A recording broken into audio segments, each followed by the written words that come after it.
अस्सलामुअलैकुम वरहमतुल्लाहि वबरकातुहू। हमारे यहाँ आजकल के बच्चे बहुत ज़्यादा कमज़ोर हैं।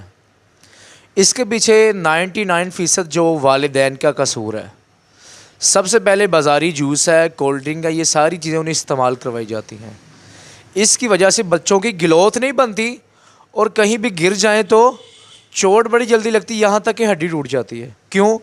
कोल्ड ड्रिंक का जो इस्तेमाल करने के बाद इंसान की हड्डियों के अंदर सुराख होना शुरू हो जाते हैं।